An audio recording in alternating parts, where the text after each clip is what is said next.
Hello everyone, কেমন আছো সবাই? আশা করি ভালো আছো, সুস্থ আছো। অনেক দিন পর ব্লগ নিয়ে আসলাম।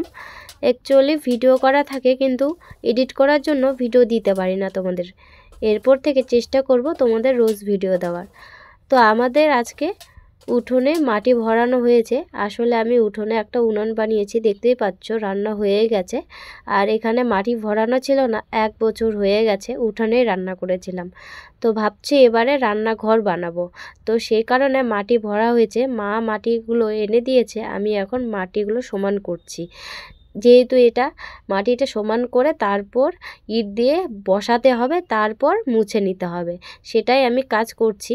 কারণ মাটি হলে বাড়ি ঘরে ভালো লাগে না, মাটি মাটি হয়ে যাচ্ছে পুরো বাড়ি, তাই তাড়াতাড়ি করে পুরো মাটিটাকে সমান করার চেষ্টা করছি। আর এদিকে মায়ের সাথে কথা বলছিলাম, কী জন্য বলছিলাম ভুলে গেছি। আর এখানে উনানের মুখের মধ্যে একটা ক্যারি ব্যাগ দিয়ে দিয়েছি, মাটিটা যেন উনানের ভেতর না ঢোকে।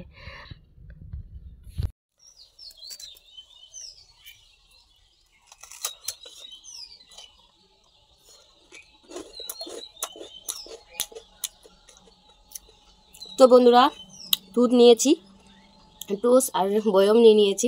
ভীষণ খিদে পেয়েছে। তো আমার মতো এরকম কে কে খেতে ভালোবাসো দুধ আর টোস্ট? আমি তো এরকম খেতে ভীষণ ভালোবাসি। আর অনেক কাজ করলাম সকাল থেকে, তো আর ভাত খাওয়ার ইচ্ছা হয় না, সকালে ভাত খেয়েছি, তো ভাবলাম দুধ আর টোস্ট খাই, খুব ভালো লাগছে খেতে।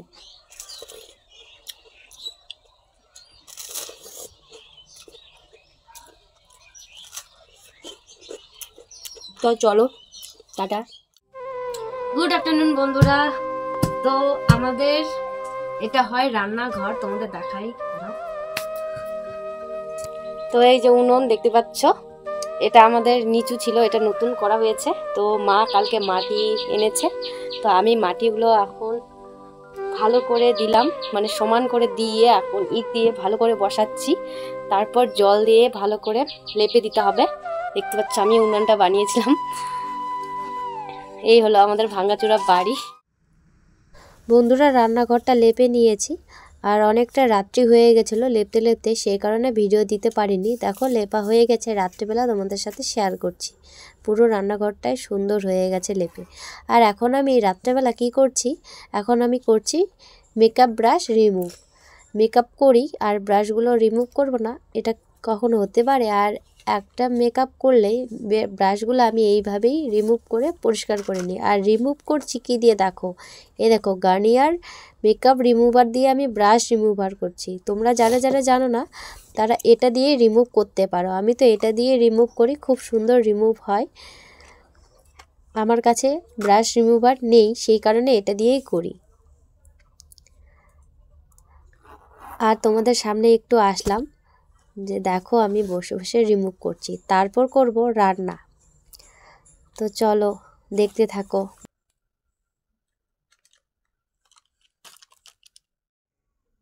রিমুভ করতে করতে দেখো কাণ্ড হয়ে গেছে। আমার হাতে দুর্ঘটনা ঘটবেই যে কোনো কাজে, আমি বুঝতে পারি না কেন হয় আমার সাথে। দেখো পুরো ব্রাশের তুলিটাই বের হয়ে গেছিলো, অর্ধেকটা ঢুকিয়েছি আর অর্ধেকটা বের করে ফেলে দিলাম, কি করব, ঢুকছে না।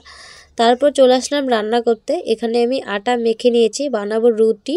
রাত্রিবেলা রুটি খেতে আমার খুব ভালো লাগে, অনেক সারাদিনে খাটাখাটনি করেছি, সেই কারণে এখন আমি তাড়াতাড়ি রান্না বান্না করে খাওয়া দাওয়া করে ঘুমিয়ে যাব।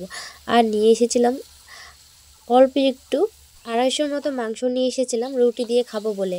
আমার মা তো খায় না মাংস, মানে এই মাংসটা খায় না। দেখতে পাচ্ছ আমি নামটা বললাম না, তোমরা দেখেই বুঝে নাও এটা কিসের মাংস। তো এখন আমি সেটাই কষা কষা করে রান্না করব, তারপর রুটি ভাজবো। তো চলো দেখতে থাকো। আর আমার রুটি দিয়ে মাংস খেতে কিন্তু খুব ভালো লাগে, তোমাদের কার কার ভালো লাগে অবশ্যই কমেন্টে বলবে। তো দেখো আমি কষা কষা করে মাংসটা বানিয়ে নিয়েছি, এখন আমি খাবো রুটি। তো চলো, কার কার জিভে জল আসছে অবশ্যই কমেন্ট করে তাড়াতাড়ি কিন্তু বলো। আমার তো দেখে এখন জল আসছে, কারণ আমি এখন ভিডিওটা এডিট করছি। আমার মাংস দিয়ে রুটি খেতে ভীষণ ভালো লাগে। তো দেখো এখানে আমি রুটিও ভেজে নিয়েছি, রুটি ভাজাটা আর শেয়ার করলাম না। রুটি এদিকে আছে আর এদিকে আছে মাংস। তো চলো, আজকের ব্লগটা তোমাদের কেমন লাগলো অবশ্যই কমেন্ট কিন্তু বলবে। আর আমার ভিডিওগুলো ভালো লাগলে লাইক কমেন্ট শেয়ার করো, আমার পাশে থেকো। তো চলো আমি খাই, আর তোমরা আমার ভিডিওটা লাইক কমেন্ট শেয়ার করো। টাটা।